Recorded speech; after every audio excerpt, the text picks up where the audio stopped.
desafío predominantemente para los que hacemos neurología de adultos.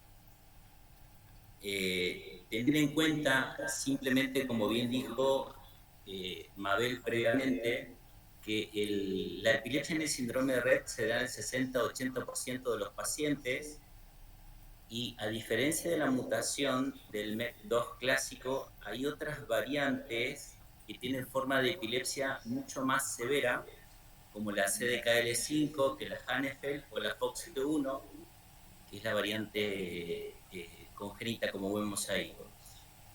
Lo otro que tenemos que tener en cuenta cuando hablamos de epilepsia en el síndrome de Rett es que no tenemos una forma de presentación típica al principio, lo cual a veces es muy difícil determinar cuándo empieza el cuadro de las crisis. ¿Sí? Lo otro también, ¿me siguen escuchando? ¿Sí? Sí, sí. Lo otro, además, es importante tener en cuenta Sí, que sí. un dato importante es que las convulsiones febriles tempranas son más frecuentes en el síndrome de Rett que en el resto de la población en general. Por ahí nosotros vamos a la epileptología, sabemos que hay una relación directa entre padecer Perdón, doctor, se escucha convulsiones febriles en la bajito. infancia y epilepsia en la etapa adulta, y los pacientes de Rett que tienen un compromiso del componente disautonómico, esto es algo que puede estar muy relacionado en estos pacientes. Y lo otro que hay que tener en cuenta en estos pacientes es que las variantes genéticas, no solamente el MET2, sino otras variantes de presentación atípica, van a incidir en dos cosas predominantemente: en la edad de inicio de las crisis, en la severidad de las crisis y en las formas de presentación de epilepsia que nosotros consideramos fármaco-resistentes, que son pacientes que necesitan generalmente más de 2 medicamentos anticonvulsivantes para intentar controlar el cuadro, porque pueden ser formas de presentaciones severas que más adelante vamos a ver igualmente los efectos adversos que se pueden exacerbar en estos pacientes con síndrome de Rett. Entonces tenemos que saber, antes de arrancar la charla, es que tenemos una forma de Rett que es típico o de presentación clásica, pero también hay formas de presentación atípicas y que son variantes, y que desde el punto de vista de la epilepsia en el síndrome de Rett pueden ser en muchos casos más refractarios y tienen mayor comorbilidades agregadas. Entonces, un dato importante que nosotros que nos dedicamos un poquito a la epilepsia es el electroencefalograma. Es una condición sine qua non a veces en el paciente con síndrome de Rett. Y en las diferentes etapas en el paciente con síndrome de Rett podemos tener cambios en este patrón de presentación electroencefalográfico, que es una traducción directa del comportamiento de esta neurona, que en muchos casos está despoblada de dendritas, como lo han explicado previamente. Lo que también tenemos que tener en cuenta es que no hay un patrón electroencefalográfico típico que sea patognomónico del síndrome de Rett, ¿sí? Entonces, si nosotros vemos, por ejemplo, estos electroencefalogramas de los pacientes con síndrome de Rett, damos uno para no complicarnos la vida, en un paciente que es muy común, un estadio 4, como se presenta en este caso, en un paciente de 32 años, no sé si están viendo la flechita ahí, pero lo que se ve en estos casos de presentación es un cuadro de identificación difusa del ritmo de base, es decir, un electroencefalograma donde las neuronas están yendo, en lugar de ir a 220, para que ustedes me entiendan, están yendo a 110 de forma generalizada, y por sobre este patrón de actividad tita de identificación difusa que nosotros vemos, pueden haber actividad de ondas delta, como que hay mayor identificación, que esto en muchos casos no lo traduce como que hay un componente o un problema en la traducción, predominantemente un compromiso de la sustancia blanca. Entonces, en conclusión, el electroencefalograma es importante en el paciente con síndrome de Rett. Para cada estadio podemos tener una forma de presentación que suele ser muy típica.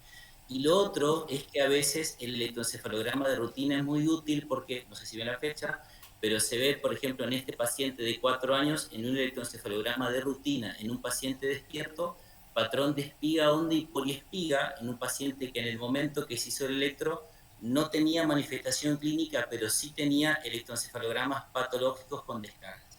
Entonces, en muchos casos, el electro nos puede orientar en un paciente que a veces no se puede comunicar o que a veces tiene muchos fenómenos de movimientos anormales propios de la patología, que a veces es muy difícil determinar si estamos frente a un fenómeno epiléptico o una condición propia de estos pacientes. Y volviendo a esto que estoy diciendo, tenemos esta característica de este estudio que se ha hecho hace unos años, en el año 98, sobre una población de pacientes donde, muy interesante, donde el paciente presentaba ciertas características típicas que el familiar decían que eran fenómenos epilépticos, pero en el momento que nosotros sentábamos al paciente en el video electroencefalograma, que esto es, conectar al paciente con cablecitos, electrodos en el cuero cabelludo para ver la actividad eléctrica y filmarlo, en el momento que el familiar decía, el paciente está teniendo una convulsión, nosotros le dimos el registro electroencefalográfico y veíamos que no todo necesariamente era netamente epilepsia. Entonces, lo que en ese momento se reportaba eran, por ejemplo, por parte de los familiares que ellos definían como fenómenos epilépticos, fenómenos motores, habían temblores generalizados, habían temblores focales, habían episodios de rigidez, había episodios de lateralización de la cabeza, había episodios de caídas, había episodios de trastornos severos de la conducta, había gritos, había cambios en el patrón respiratorio o había episodios donde el paciente tenía apertura ocular con dilatación pupilar. Todas estas cosas eran lo que el familiar describía como que el paciente tenía fenómenos epilépticos. Lo que ha demostrado este estudio en estos pacientes por lo menos es que los eventos clasificados como convulsiones en el síndrome de Rett, es lo que era la hipótesis, representaban eventos paroxísticos no epilépticos. Lo que se veía del 67% de los pacientes que el familiar refería en convulsiones, estos con un fenómeno, con un estudio de electroencefalograma, solo se detectaba en el 16% de los casos que los pacientes tenían descargas, es decir, que había una relación entre la clínica que el paciente manifestaba y el electroencefalograma. Y frente a esto nos encontramos con dos problemas. El primero es que las crisis epilépticas están sobreestimadas en los pacientes con síndrome de Rett, lo cual esto en muchos casos genera una sobremedicación y algo que se llama inercia terapéutica.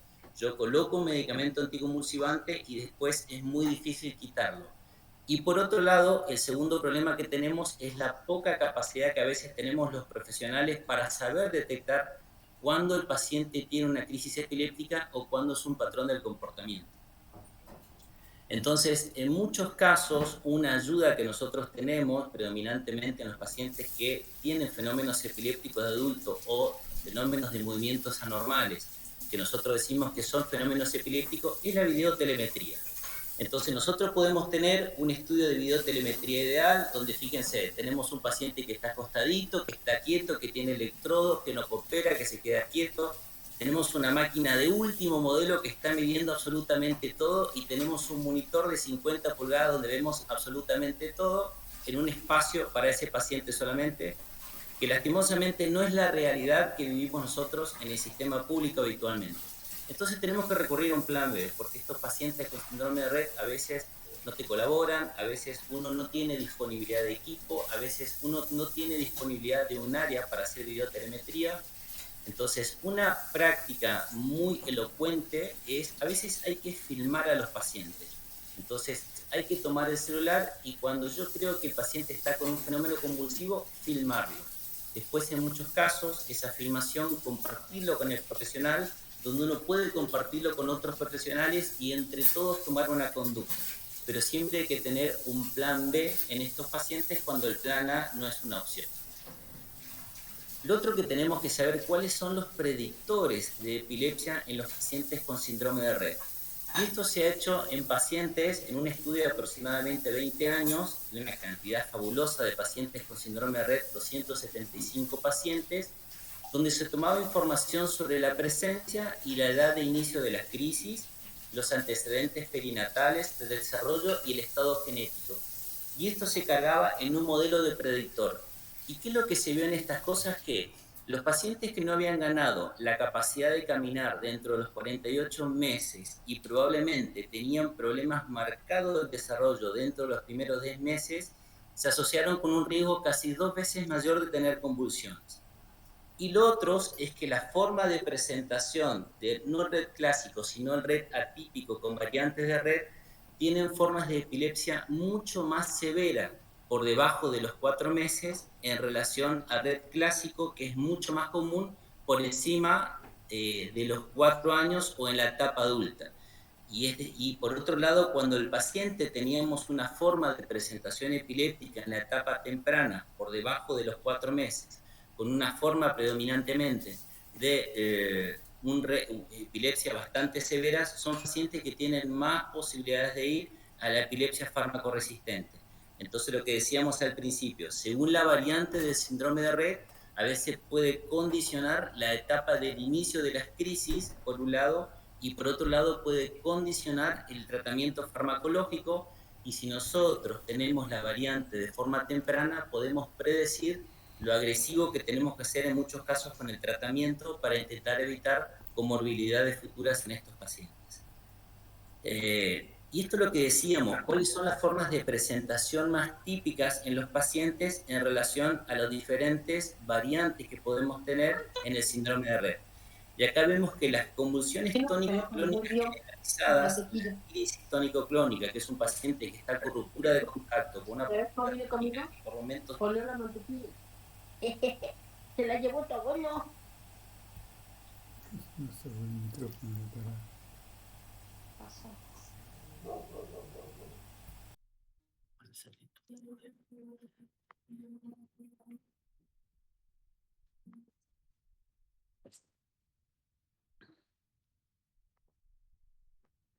Lo comparto. ¿Lo están viendo? ¿Se escucha? Bien. Arranco desde acá, ¿les parece? Bien. Entonces decíamos, cuando nos quedamos acá, que a veces cuando los pacientes con Rett tienen fenómenos de movimientos anormales o cambian el patrón de conducta, siempre es importante en los pacientes que pueda con el mismo celular de la cámara filmar eso que nosotros detectamos como un fenómeno convulsivo.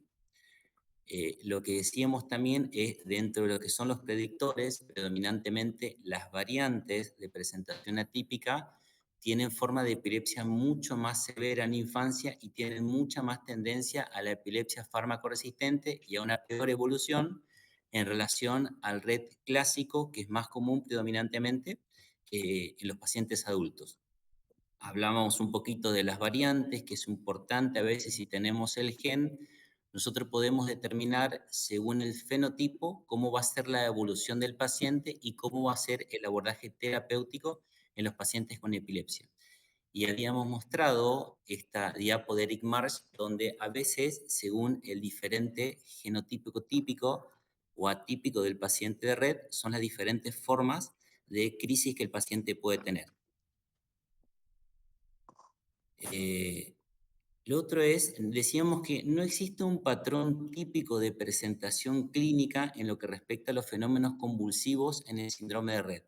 Sabemos que lo que no vamos a encontrar, o por lo menos lo que no está reportado, son las ausencias típicas en los pacientes, que los fenómenos de ausencia son los pacientes que pueden estar haciendo cualquier actividad y se quedan tildados con la mirada fija, en muchos casos con un movimiento de la boca o un movimiento involuntario de las manos, y las convulsiones clónicas, que son fenómenos de posturas clónicas en los pacientes, no es lo más común en la forma de presentación en estos pacientes. Lo otro es que no hay factores desencadenantes específicos que nosotros sepamos que puedan gatillar un fenómeno de Rett. Y lo otro es que la monitorización del video EEG es una herramienta diagnóstica segura que proporciona un alto rendimiento diagnóstico y, por otro lado, en muchos casos puede definir el tratamiento en estos pacientes. Vamos al tema que nos compete, que es por ahí lo que más nos va a interesar, que es el tratamiento anticonvulsivante en estos pacientes. Tratamiento anticonvulsivante sí, tratamiento anticonvulsivante no, y en muchos casos cuál es el de mejor elección teniendo en cuenta las comorbilidades que estos pacientes presentan. Lo primero que tenemos que saber, ya nos encontramos con el primer problema, es que no tenemos estudios comparativos de medicamentos anticonvulsivantes, ya sea en monoterapia con un fármaco o en terapia combinada con síndrome de Rett. Entonces, lo que tenemos solamente son datos proporcionados de forma retrospectiva de cuáles son los medicamentos anticonvulsivantes que pueden andar bien en estos pacientes, teniendo en cuenta predominantemente los efectos adversos. No hay una recomendación definitiva, no hay guías sobre medicamentos anticonvulsivantes en pacientes de Rett, y faltan datos relevantes sobre la efectividad de la medicación específica para la convulsión, la semiología ictal, efectos secundarios y las tasas recaídas. Entonces, en pocas palabras, lo que tenemos en muchos casos en estos pacientes es un manejo casi artesanal, diré. La pregunta ahora es si tratar o no tratar estos pacientes. Hay una condición dentro de la epilepsia que se llama SUDEP, que es muerte inesperada por epilepsia, que son pacientes que en el contexto de las crisis hacen muchos fenómenos disautonómicos, como alteración en el patrón respiratorio, como caída de la presión arterial, como una sistolia cardíaca, que puede conllevar a la muerte de los pacientes. No tenemos datos en los pacientes de red sobre muerte súbita, solamente hay una casuística británica que hablaba del 1.2% de la población, pero no tenemos datos en la literatura de pacientes que tienen síndrome de red y pueden presentar muerte súbita.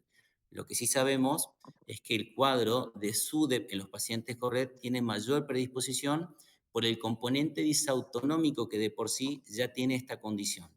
Los factores que pueden predisponer a esto son la modulación del tono simpático vagal, predominantemente el nervio vago es un nervio que controla la frecuencia cardíaca y la frecuencia respiratoria. Cambios autonómicos pre y posictal, es decir, un paciente antes de que tenga una crisis y después de una crisis puede tener muchos fenómenos con componentes disautonómicos, no solamente el proceso de confusión, sino puede haber bradicardia, puede haber taquicardia, puede haber hipernea, puede haber apnea. Entonces, y otros marcadores de disregulación autonómica en niños con epilepsia en general. Entonces, lo que sí sabemos es que los pacientes que tienen epilepsia con cualquier condición y están medicados tienen menos probabilidad de mortalidad por la condición epiléptica. Tenemos muchísimos medicamentos anticonvulsivantes desde el año 1980 con la introducción del bromuro. Hasta la actualidad tenemos más de 20 medicamentos anticonvulsivantes, entonces a veces es muy difícil definir en un paciente que tiene red de epilepsia con cuál empezar. Este es el primer reporte que hemos tenido en el año 2007 de 3 medicamentos anticonvulsivantes que uno ha mostrado cierta superioridad por sobre otro en los pacientes con síndrome de red y que han estado libres de crisis por un periodo de 6 meses, donde según este estudio por lo menos la carbamazepina ha mostrado una cierta superioridad por sobre el sultiamo y el valproico, donde han logrado libertad de crisis en los pacientes por lo menos 6 meses. Entonces, este artículo básicamente respalda el uso de la carbamazepina por sobre cualquier medicamento anticonvulsivante. Cuando uno hace una revisión de la literatura, hay muy poco en la literatura en lo que respecta al tratamiento de los pacientes de red. Todo esto que está en negrita es lo que mayormente se conoce. La carbamazepina, el sultiamo, el valproato, el topiramato, el levetiracetam y la lamotrigina. Todo lo que está en gris, un poco más claro, no tenemos un reporte claro de la literatura, sabemos que se usa y sabemos que algunos andan muy bien, indudablemente otros presentan efectos adversos. Lo único que he encontrado como dato significativo es esta charla que dio Eric Marsh en el 2018, que esto está abierto en YouTube, donde lo que hace es un notch, es decir, él hace una comparación por sobre datos que él tiene de una serie de pacientes que han estado expuestos a diferentes anticonvulsivantes, y lo que uno hace, el lot es comparación o habla de chance. Yo evalúo frente a un factor determinante si tiene un efecto beneficioso o no sobre una condición determinante. En estos casos, el factor determinante va a ser el medicamento anticonvulsivante y la condición determinante va a ser la probabilidad del paciente de desarrollar crisis epiléptica. Y cuando el loss cae más cerca de cero, yo tengo un efecto más protector. Cuando más me alejo del cero, tengo un efecto que tiene un menos efecto beneficioso. Y cuando caigo en 1, el efecto es totalmente indiferente. Entonces, si nosotros vemos por sobre esta lista de medicamentos anticonvulsivantes que él ha tenido por 2 años en diferentes pacientes con red y ha probado diferentes medicamentos, lo que yo tengo que mirar en esta gráfica es cuáles están más cerca de cero para evaluar la efectividad. A simple vista lo que vemos es que ninguno está entre 0 y 1, es decir que ningún medicamento anticonvulsivante tiene un efecto protector en el 100% de los casos, pero tenemos algunos medicamentos que pueden tener un porcentaje de cierto efecto beneficioso por sobre otros. Entonces, muchas gracias. En esta gráfica vemos que lo que él presenta acá es que el alprazolam, según el estudio que presenta Eric Marsh, es el que mayor efecto beneficioso tiene para los pacientes anticonvulsivantes, como efecto anticonvulsivante porque está entre 0 y 1, tiene un cierto efecto protector, pero también está entre 1 y 10, o sea que el alprazolam puede funcionar muy bien en los pacientes con red, como posiblemente no. Lo otro que caen dentro de como efecto beneficioso que él plantea es la cetazolamida, lo otro que él plantea también es la fenitoína, el clobazam, que deja mucho que decir, pero uno de los que se nombra acá, que está muy cerca de la personal, es la terapia cetogénica. Entonces, en conclusión, ¿qué tenemos que saber con esto? De que por sobre toda la lista de medicamentos anticonvulsivantes hay algunos que van a actuar mejor que otros, pero ninguno va a tener un efecto beneficioso en el 100% de los casos. Esto habla de las faltas de propuestas de terapéuticas dirigidas que tenemos en los pacientes con epilepsia y síndrome de Rett. Esto es una gráfica que me ha pasado Mabel, que yo le agradezco mucho, que cuáles son los efectos adversos que tenemos que tener predominantemente en los pacientes con Rett a la hora de iniciar un tratamiento anticonvulsivante. Entonces, hay que tener en cuenta los efectos neurológicos y cognitivos, la sedación, la somnolencia, el enlentecimiento psicomotor, que pueda tener la hipotonía o la reducción. En 5 minutos cortamos. Y la interacción social. Adelantamos un poquito, vamos a lo que me interesa a mí, porque en 5 minutos esto se corta lo que me dicen, que estos son los medicamentos anticonvulsivantes que tenemos que tener en cuenta. Mabel ha hablado predominantemente de valproico, que da mucha somnolencia, nombra algunos para tener en cuenta. El valproico que se usa mucho, lo que puede exacerbar son los fenómenos o movimientos anormales, y en la mujer predominantemente el ovario poliquístico. Hay que tener mucho cuidado en el déficit de carnitina, predominantemente en el síndrome de Rett, y en las mitocondriopatías que están asociados a esta condición. Lo otro que podemos nombrar es la carbamazepina, que se nombra mucho también, que da mucha somnolencia, puede dar efectos hematológicos como ser leucopenia y neutrofilia, y también puede dar síndrome de movimientos anormales.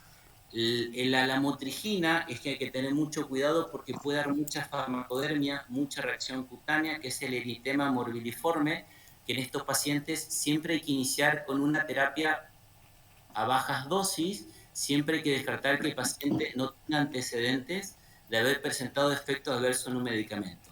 Si nosotros tenemos un paciente que damos la motrigina y tiene un eritema cutáneo bastante severo, en muchos casos se trata como un gran quemado. El topiramato, que también se usa mucho, hay que tener cuidado con el topiramato, predominantemente con la predisposición de cálculos renales, porque son pacientes que en muchos casos pueden tener dolor de manifestación que no sabemos dónde está el dolor, y hay que hacer una ecografía para descartar que no haya cálculos renales predominantemente. Cuando en muchos casos el tratamiento no funciona, hay que buscar alternativas de tratamiento. Una alternativa de tratamiento a tener en cuenta es la terapia cetogénica, que es una terapia que ingresó en el año 1920 y ha tomado auge aproximadamente en los años 90. Es una terapia que se baja en bajo contenido de hidratos de carbono, un contenido óptimo de proteínas y un contenido óptimo de grasas, que ha mostrado un beneficio en los pacientes con síndrome de Rett. No hay terapia cetogénica como tratamiento solo, siempre hay que ser asociado a otros medicamentos anticonvulsivantes. Lo que hay que tener en cuenta como efecto adverso es la falta de ganancia de peso, la desaceleración de la velocidad de crecimiento, el aumento del colesterol, la constipación, el reflujo, los cálculos renales y la acidosis. Otra alternativa de tratamiento de los pacientes es el estimulador del nervio vago, que es un dispositivo que se coloca a la altura de la cara anterior del pecho, y por un cablecito va un nervio que, cuando el paciente está por tener una crisis, este dispositivo hace una descarga eléctrica que la podemos controlar y puede bloquear automáticamente la crisis de los pacientes, y que en el paciente con síndrome de Rett ha mostrado su beneficio más allá de los 2 años. En el año 2023 ingresa al mercado la trofinetide, que no ha tenido un efecto óptimo para lo que son los medicamentos anticonvulsivantes, pero lo que interesa a nosotros es que también salió esta publicación de que por lo menos este medicamento no tenía interacciones con fármacos anticonvulsivantes. La crítica que uno le hace a esto es que el mismo laboratorio que provee el tratamiento es el que propicia que no tiene interacciones. El cannabidiol está en terapia de investigación. Se han visto efectos beneficiosos con el cannabidiol y el cannabidivarin, sobre todo en la variante CDKL5, aunque hay algunos estudios que han demostrado su beneficio con el CBD y el clobazam, aunque hay que tener mucho cuidado con esta interacción porque el CBD puede propiciar un metabolito inactivo del clobazam. Y lo último que hay que tener en cuenta es la cirugía de epilepsia en el síndrome de Rett. Hasta hace 2-3 años no teníamos nada, y este es el primer caso que se reporta de un paciente con un Rett atípico, con una forma de epilepsia bastante severa, que ha tenido muchos ingresos por neumonía aspirativa y una secuela motora, donde se ha planteado una callosotomía, una desconexión del cuerpo calloso a nivel de la línea media, que ha mejorado marcadamente la crisis. Esto puede ser tranquilamente la puerta abierta a otras alternativas quirúrgicas. Y bueno, y hasta acá llegamos porque se acaba el tiempo.